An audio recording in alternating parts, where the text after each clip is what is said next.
মূল্যবৃদ্ধি কিহৰ কাৰণে হৈছে? মূল্যবৃদ্ধি ইৰাণ, আমেৰিকা আৰু ইজৰাইলৰ যুদ্ধৰ কাৰণে তেলৰ দাম পৃথিৱীত বাঢ়িছে, তাৰ কাৰণে হৈছে।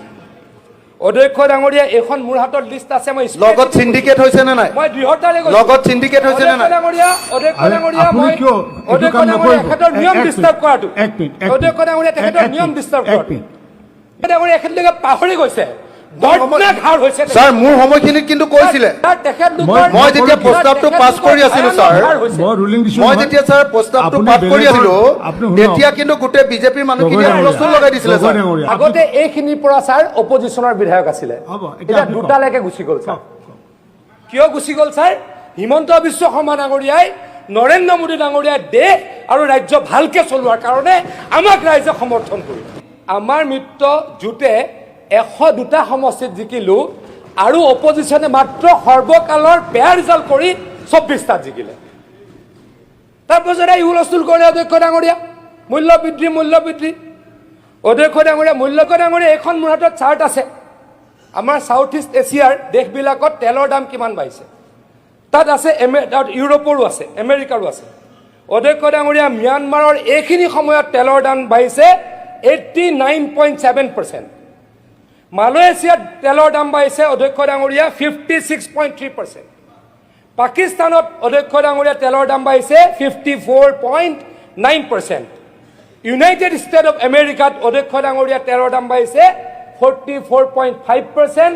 ফ্ৰান্সত 22.1%, নেপালত 38.2%, জাপানত 99.7% আৰু ভাৰতবৰ্ষত 5% অধ্যক্ষ ডাঙৰীয়া। অধ্যক্ষ ডাঙৰীয়া, এইটো ভাল কথা হয়নে নহয়?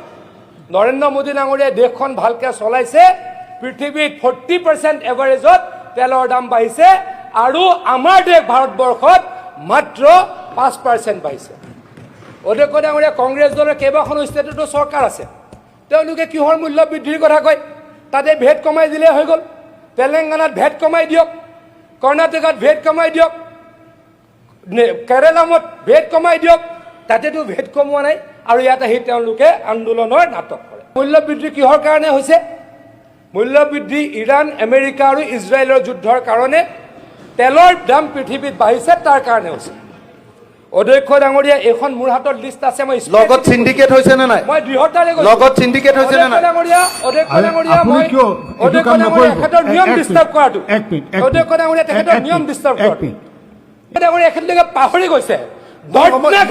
ছাৰ, মোৰ সময়খিনিত কিন্তু কৈছিলে, মই যেতিয়া প্ৰস্তাৱটো পাছ কৰি আছিলো ছাৰ, মই যেতিয়া ছাৰ প্ৰস্তাৱটো পাছ কৰি আছিলো, তেতিয়া কিন্তু গোটেই বিজেপিৰ মানুহখিনিয়ে হুলস্থুল লগাই দিছিলে। ছাৰ, আগতে এইখিনিৰ পৰা ছাৰ অপজিশ্যনৰ বিধায়ক আছিলে, এতিয়া দুটালৈকে গুচি গ'ল। ছাৰ, কিয় গুচি গ'ল? ছাৰ, হিমন্ত বিশ্ব শৰ্মা ডাঙৰীয়াই, নৰেন্দ্ৰ মোদী ডাঙৰীয়াই দেশ আৰু ৰাজ্য ভালকে চলোৱাৰ কাৰণে আমাক ৰাইজে সমৰ্থন কৰিলে।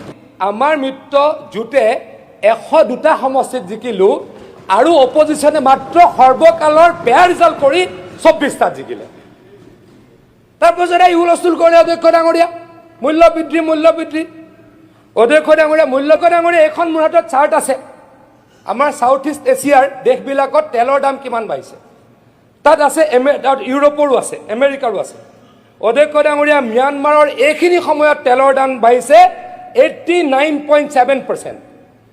মালয়েছিয়াত তেলৰ দাম বাঢ়িছে অধ্যক্ষ ডাঙৰীয়া 56.3%। পাকিস্তানত অধ্যক্ষ ডাঙৰীয়া তেলৰ দাম বাঢ়িছে 54.9%।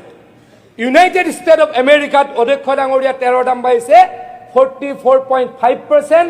ফ্ৰান্সত 22.1%, নেপালত 38.2%, জাপানত 99.7% আৰু ভাৰতবৰ্ষত 5% অধ্যক্ষ ডাঙৰীয়া।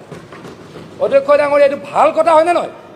নৰেন্দ্ৰ মোদী ডাঙৰীয়াই দেশখন ভালকে চলাইছে, পৃথিৱীত 40% এভাৰেজত তেলৰ দাম বাঢ়িছে আৰু আমাৰ দেশ ভাৰতবৰ্ষত মাত্ৰ 5% বাঢ়িছে। অধ্যক্ষ ডাঙৰীয়া, কংগ্ৰেছ দলৰ কেইবাখনো ষ্টেটতো চৰকাৰ আছে, তেওঁলোকে কিহৰ মূল্য বৃদ্ধিৰ কথা কয়?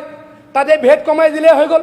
তেলেংগানাত ভেট কমাই দিয়ক, কৰ্ণাটকাত ভেট কমাই দিয়ক, কেৰেলামত ভেট কমাই দিয়ক, তাতেতো ভেট কমোৱা নাই আৰু ইয়াত আহি তেওঁলোকে আন্দোলনৰ নাটক